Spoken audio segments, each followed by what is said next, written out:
دنیا کو ہم نے تہذیب دی، تمدن دیا، ثقافت دی. آج ہم بٹ کر رہ گئے.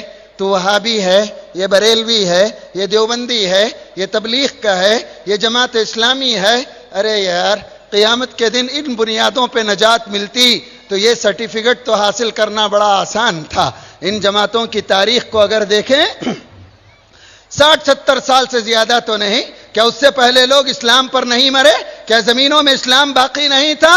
ارے دراصل بات یہ ہے کہ ہماری عبادتوں سے، ہماری ریاضتوں سے اسلام کے دشمنوں کو کوئی پرواہ نہیں ہے، کوئی پرواہ نہیں ہے. یہودیوں نے اس پوری دنیا کو 3 دائروں میں گھما کے رکھا ہے اور 3 دائروں میں پھنسا کے رکھا ہے. سب سے پہلے انہوں نے سیکولرزم کا نعرہ دیا اور کہا تمہیں اللہ چاہیے مسجدوں میں ملے گا، تمہیں فلاں چاہیے مسجدوں میں ملے گا. زندگی اور نظام زندگی سے اللہ کو نکالو، بے دخل کرو اور اس میں وہ کامیاب رہے. اور دوسرا نظام انہوں نے جو سود پر مبنی پوری دنیا کے کاروبار کو قائم کیا. نتیجہ اقبال نے نکلا. نتیجہ اقبال کہتے ہیں ارے تجھ پر آیتیں اثر کیسے کریں گی، ارے تجھ پر حدیثیں اثر کیسے کریں گی جب تک کہ نظام یہود کا پھیلا ہوا نظام سود خاری سے تو باہر نہ نکل جائے. اور تیسرا نظام انہوں نے پھیلایا کہ پوری انسانیت کے سامنے سے شرم و حیا کا تصور مٹایا.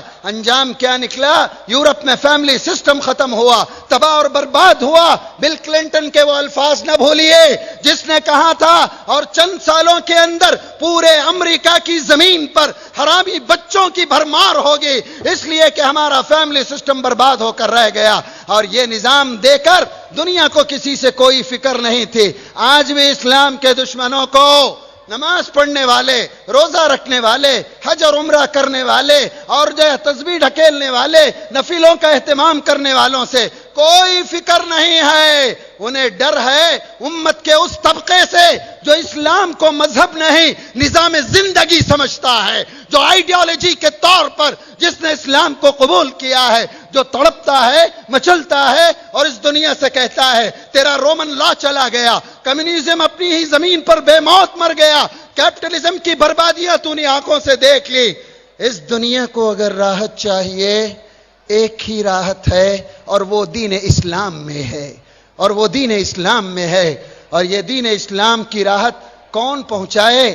میں پہنچاؤں، آپ پہنچائیں اور آپ امت پہنچائے. لیکن یہ تو بٹ کر بیٹھ گئی ہے، تباہ ہو کر رہ گئی ہے.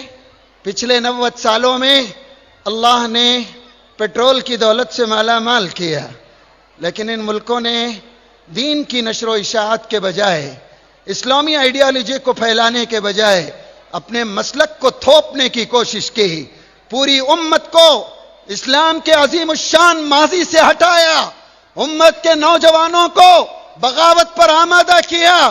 اور جو قوم اپنے ماضی کو بھول جاتی ہے وہ کبھی مستقبل کے منصوبے بنا ہی نہیں سکتی. لہذا آج ہمیں توڑ کر اور ہلا کے رکھ دیا گیا. ہماری پہچان کیا بن گئی؟ تم 8 رکعت والے ہو یا 20 رکعت والے ہو، تم 1 طلاق والے ہو یا 3 طلاق والے ہو، تم چلے والے ہو یا کانفرنس کرنے والے ہو، تم جو ہے فلاں کام کرتے ہو یا تم فلاں. ہاتھ کہاں باندھو گے؟ وہ کہاں باندھو گے؟ ارے میرے نبی نے تو کہا من صلی صلاتنا واستقبل قبلتنا واکل ذبیحتنا، جو ہماری طرح نماز پڑھے، جو ہمارے قبلے کو اپنا قبلہ بنائے، جو ہمارے ہاتھوں کا ذبیحہ کھائے، فرمایا وہ ہم میں سے ہے. ہماری پہچان مسلک نہیں ہے، ہماری پہچان تحریکیں اور تنظیمیں نہیں ہیں. یہ وقت کی ضرورت اور مصلیت کے تقاضے ہوا کرتے ہیں. ہماری پہچان عقیدہ توحید بھی ہے، حب نبوی بھی ہے، عظمت صحابہ بھی ہے، دین اسلام کے بھیجے ہوئے قوانین کا نفاذ بھی ہے. اگر ہم نے اتحاد اور اتفاق کی بات چھوڑ دی، ہماری صفوں میں دراڑ آ گئے، کیا ملا اس دنیا کو؟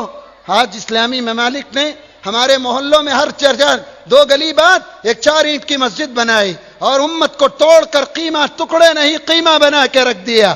یہ تنظیم اور آپ دنیا کا کتنا عجیب تھا. 1917 کی تاریخ اگر آپ کو یاد ہو کہ جنگ عظیم کے بعد ان اسلامی ممالک سے خلافت ترک کو ختم کیا گیا.